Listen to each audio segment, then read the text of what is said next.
জাতীয় স্মৃতিসৌধে ফুল দিয়ে মহান মুক্তিযুদ্ধে শহীদদের প্রতি শ্রদ্ধা জানানোর মধ্য দিয়ে সাংগঠনিক কার্যক্রম শুরু করল জুলাই গণঅভ্যুত্থানে নেতৃত্ব দেওয়া ছাত্র জনতাকে নিয়ে গঠিত নতুন রাজনৈতিক দল জাতীয় নাগরিক পার্টি। দলের আহ্বায়ক নাহিদ ইসলাম বলেন, শুধু সরকার পরিবর্তন নয়, শাসন কাঠামো সহ সাংবিধানিক পরিবর্তনের মাধ্যমে নতুন বাংলাদেশ গড়তে চায় তাদের দল। পাশাপাশি জুলাই গণহত্যার বিচারের মাধ্যমে আওয়ামী লীগের ফয়সালা দেশের মাটিতে হবে বলে জানান নাহিদ ইসলাম। যে গণহত্যার বিচার দ্রুত সময়ের মধ্যে কার্যকর দেখতে চাই এবং বিচারিক প্রক্রিয়ার মাধ্যমে আওয়ামী লীগের রাজনৈতিক ফয়সালা এই বাংলার মাটিতে করতে হবে।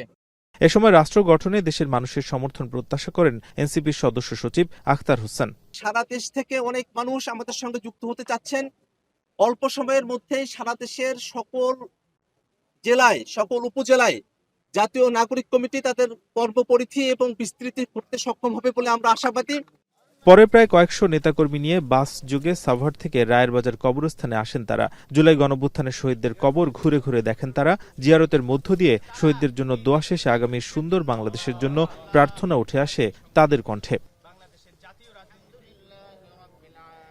নেতাদের বক্তব্যে উঠে আসে জুলাই হত্যাকাণ্ডের বিচারের জন্য প্রয়োজনে ট্রাইব্যুনাল বাড়ানোর কথা। এছাড়াও আগামী জাতীয় নির্বাচনের আগেই শেখ হাসিনাকে দেশে ফিরিয়ে এনে বিচারের মুখোমুখি করার দাবিও তাদের।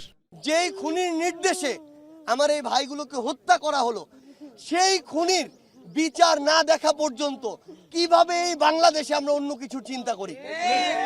শহীদদের পরিবারের বিচার নিশ্চিত না করা হয়, দ্রুততম সময়ের মধ্যে আওয়ামী লীগের বিচার নিশ্চিত করা না হয়, এই কান্না ক্রোধে পরিণত হবে। এবং এই সরকার আমরা দেখতে পাচ্ছি যে বিচার এটা হচ্ছে খুবই, আমরা কোনো দৃশ্যমান বিচার প্রক্রিয়া এখনো পর্যন্ত দেখতে পাচ্ছি না।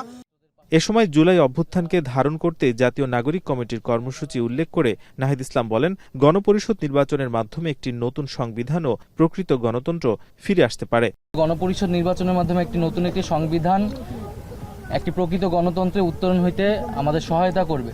সেই জায়গায় আমাদের দাবি তো আমরা বলেছি যে সামনের যে জাতীয় নির্বাচন সেটি গণপরিষদ নির্বাচন এবং একই সাথে সংসদ নির্বাচন আকারে করা যেতে পারে, সেই দাবিটাই আমরা জানাচ্ছি। এবং এই দাবির এটার ফলেই কেবলমাত্র আমাদের যে পুরনো শাসন কাঠামো এবং সংবিধান সেটি পরিবর্তন করে আমরা নতুন বাংলাদেশ বিনির্মাণ করতে।